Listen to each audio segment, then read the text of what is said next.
Hi, it's Mare. I wanted to do a quick tutorial on these tag books.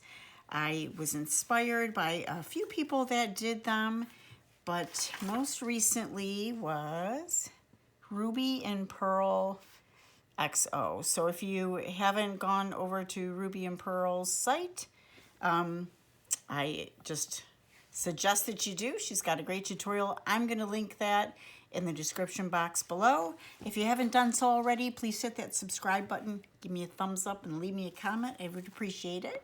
Okay, so I'll show you what I'm going to push this aside. I'm going to show you what this is. Now, I would imagine you could put little pads of paper in it to make it more journal-like. What I did was I put it inside of my huge journal and I clipped it to it and also tied around it to secure it to the inside of the cover. But they're real cute for just separate things, I think. And I think it would make a great gift too. Anyway, so this is what it is. It's for me, I just wanted to add as many like tags without making it too bulky. I like how it's tiered and you could just see the little bits of lace sticking out. So this is what I have done. Like this. So this one was just a little higher than the first one. And I included these little, well, they're tags, but I guess they're little journaling cards. And we all like the sample designs, I think. And here I made a little mini journal to put in there that kind of went with it. And this piece, just added this rusty paper clip and this little hangover. I used one of the Sampool Designs images. I put a little bow on it with a little piece of lace right there. Put a tab and you just don't secure it all the way, but only the back end. And that's great for journaling here, I would think. And then the back, I made a flip up, did a lot of collage with gesso and some inking. Put some gesso on that. It really stiffens up the fabric. And I collaged on this, and I'll show you what I used in a minute. Just used two different colored seam bindings that I've dyed and crumpled up. Here's a little pocket with this vintage piece of a runner. I believe it's a table runner. Just added some lace here and some vintage buttons there, which made that little pocket. Used some ledger, things like that, and a little cut out from a master board. It was a digital. And images from an old book. Lots of gesso. I really like how this page turned out. I didn't want to just put a bunch of tags on there, but in the video, my inspiration video that I used, she did paperclip a lot of tags, which looks awesome. I just really like that. It was a black and white picture, and I just used some alcohol inks to color that. Some markers, I should say. And collaged this side of the board, did the same thing with the inking and gesso. I made this flower and just really grunged it up to go with the journal that I was making. Put a little bag there and just did some stenciling with some paste. Put this tag, just laid it on top there and not securing it. Made that tag, so let me do this. So this is just an index card, tag / journaling card. And then when you turn it over, I made just a little flip here just for decoration. Added a tag here. And so this is collaged here. And I just laid it so it goes up above the back. And put some vintage doily there as well. And that folds. Let me secure this back up again. I just laid that in there like so. And you flip it over and that is the back. Definitely could put a little side tuck in there with some more things. And I think if I was doing it separately, I might, I might have done that, but because I wanted it on the inside cover for the journal, I didn't want it to be, you know, real bulky or anything. So let's make one real quick, or I can get it started anyway. And I just, like I said, I tied it on the inside of the cover. I used these. These are just some vintage flashcards. I don't know. You could use any size really and make the tag books any size you like. It's 8 by 5 7/8 approximately. So I used these, and in the video that I watched, she used some cabinet cards that she knew she wasn't going to be using, and she was okay with covering them up. So that was like a thicker chipboard type, but not too thick. I used it for all of mine. Now, I think when I make another one, because I like making these now, so I've been starting to, I'll use up some of my vintage flashcards, and you know the consistency of that's just a little thicker than paper. So I doubled up just for the back one, and I just glued them together. And let me show you. So I glued it together like this. So this one's already glued.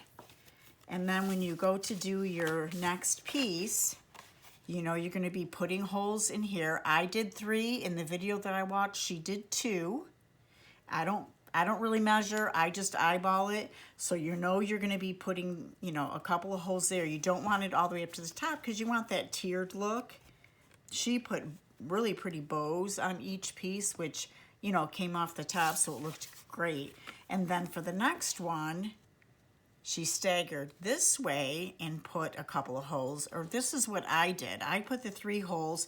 I lifted it off from the bottom. You could certainly put it even with the bottom if you like, but I liked how it looked a little bit off in holes like that. So all I started to do was I took a piece like this. I brought all my scraps or what I wanted to use. You could do bigger pieces, collaging on it, but I just used some matte gel, but you can definitely just use glue. Sometimes it's not as, you know, it's not as wet. I mean, it's wet glue, but with the matte gel, you just got to be careful how much you put down. Of course, I'm on video, so it does not want to work well. Anybody ever do this? I had to really shake up this bottle. This was a new bottle for me. And it was a lot more, just thinner than my other bottle that I ran out of. And I don't know if it's because if it hit, you know, I didn't get it shipped in the winter. So a lot of people won't ship in the winter because it breaks down the glue, but you know, I don't know why that is. I really had to shake it up, so I'm hoping it thickens up a little bit. Anyway, so I just collage what pieces I have, and I did like the larger pieces as well. So this could be the front or the back. I figure I'll just decide later which one's going to be my front, which one's going to be the back. And I took a few images too, like these. They're like the abandoned rooms type digital. And this is printed on a canvas, and it's gessoed in the back too. And I got this printable canvas sheets, 8.5 by 11, I believe, off of Amazon a while ago. And I came across it in my pile of paper, and I just printed some images on it. But I like putting some kind of picture image on it as well. I thought that would look really, really good. So once you have all your pieces together, like that. In the first one I did, I put the holes in like early because I really wanted to know. So each time I would collage a side, I would have to go through and punch the holes again so I remembered where they were. Let me put my pin in my glue. And if you're just gonna do 2, which maybe I'll try just the 2, you know, like that, and just take your hole punch, and probably should have a heavy duty one to do it. I have my big bite, but I don't think I needed to bring that out for this. So we shall see. Just punch my holes in there, and then I look and just go eyeball it and do about there. And that's where you're gonna string, like here, your seam binding or jute. You could use that. That would look really good. I think I started using that, and then I saw all of this hanging off to the side from a different project, and I thought, well, that would look good too. So you're just gonna tie it once it's done, once it's collaged, and once you do your inking, and if you use gesso or not. I love using gesso, so that's what I use a lot of. But then you just tie it, and don't tie it super tight at first because you're gonna be adding stuff to it. So you're just gonna tie it, leave a little space there so you have room to work, and then when you're done putting in all your tags or attaching them with your paper clips or whatever, then you have room for your, additions. But here's some of the jute. I think this would look really good too. Here, let me show you on a different one. I'll show you one that I have finished collaging. Here are my pages. I used some grit paste and did some stenciling on these. And all they need now is to be inked up, and put my holes in there, and I'm gonna stagger them. I even like the ripped edges like this and the overflow, so they're not, cut perfect. I'm gonna do that, and I'm gonna add a little journal to them. So that's it. Like, you put the holes in here, and let's do this side. I want to stagger them enough so they each have their own level. Tap it. Let's see if I can just eyeball this one. I don't know. I just happen to like 3, so I might stick with 3. Let's do 1, 2, and I'm calling it for there. So that's going to get you your first page, right? And then this will be my second page. So my holes line up there and right there. And I'm just going to kind of eyeball it where I put the other holes, right? Here. And about there, I think. That looks about right.